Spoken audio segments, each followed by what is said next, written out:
Welcome back to another episode of the Ark Survival Guide. I'm really sad I actually lost a decent chunk of footage. We are taming an Ankylosaur, and between last episode and this episode, we basically just sailed up to this spot on the beach. It's right across from where all the dolphins are with those little plateau islands. And we pulled right up here next to the beach where the Ankylosaur was. As you remember last episode, we got him to chase us almost all the way down to the beach.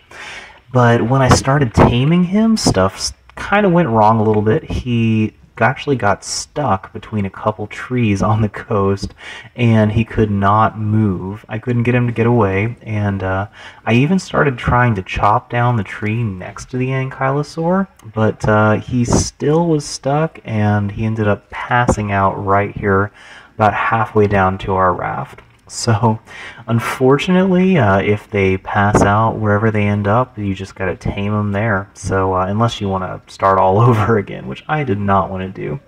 So, we have just been taming this guy. It got dark on us, which is something I really don't like to do. And his torpor is going down reasonably slowly, so that's been helpful. I'm not having to use up too many tranks. But it has just been a very long, slow process, taming him all night long, and thankfully it's been a pretty safe area. I haven't found any predators at all in this area, which is really great. I've been frequently patrolling with my pteranodon and haven't found anything dangerous. So while we've been taming him, I have just been checking back from time to time, and it's actually raining at this point, which is a perfect time to plant some crops because the crops are already watered by the rain. So I'm going to fill up some manure in here, so I've got some fertilizer, and I'm actually planting the last of the advanced crops. So we already had some carrots, some rock carrots, and I just planted some citronelle, some long grass, and some savo root. So those are the four main types of advanced crops, and as you can see, we've actually got a decent amount of carrots. I've been just grabbing them one by one and taking them down to the Ankylosaur because they actually give him a really good boost in his taming. So you get a much better result from taming herbivores using these advanced crops instead of berries. So that's been really handy. I'm trying to keep at least one or two in his inventory at all times.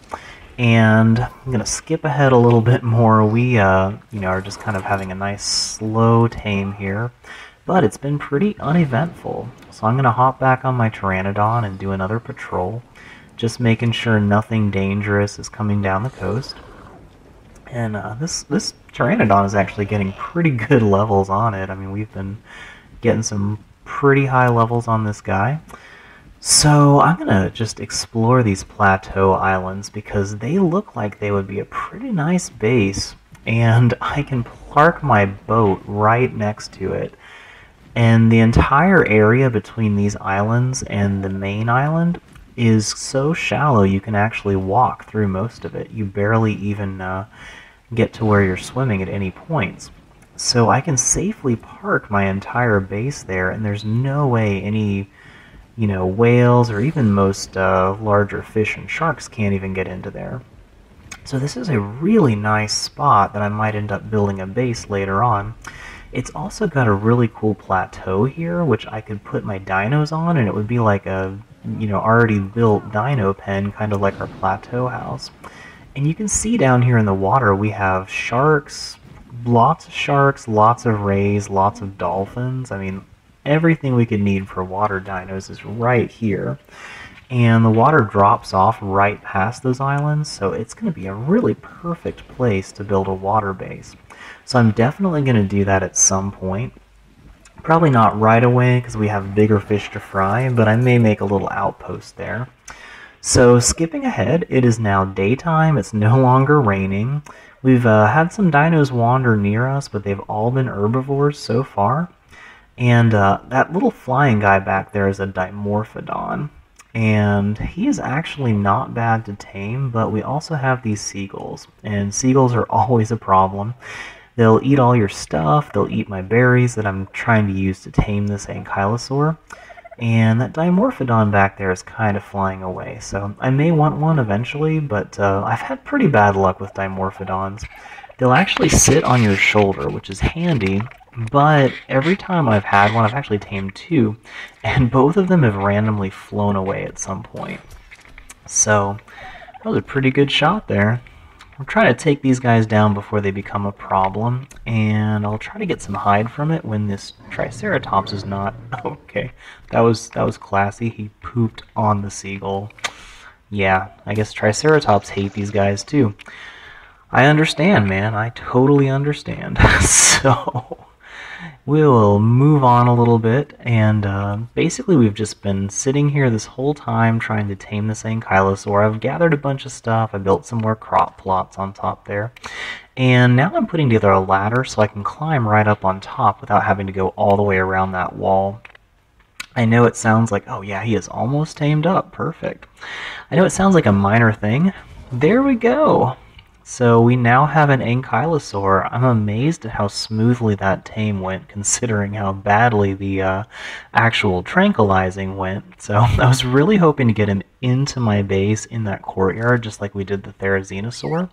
And I should have been able to just, since he wasn't big enough to glitch through the wall like the Therizinosaur did, he would probably just sit there in my base forever and not be a problem. So I could have just, driven down the coast with the guy taming. But we'll get there eventually. I think he's stuck on this tree, so I'm just going to hack this down, get it out of his way. That should do the trick. So there we go. We now have an Ankylosaur. These things are amazing for gathering metal. It's just like a Doedicurus, but it gathers metal instead of stone. And I didn't tame him until I was able to make a saddle for him, because unlike a Doedicurus, they won't gather on their own, so there wasn't really any point in having one until now. But now that we have a saddle, he is going to be incredibly helpful. So we'll go ahead and wrap up this video, and on the next video we're actually going to ride this guy. I've already got all the materials ready for a saddle. So thanks for watching, tune in next time, and don't forget to like and subscribe this video if you enjoyed it, and I'll bring you more videos tomorrow.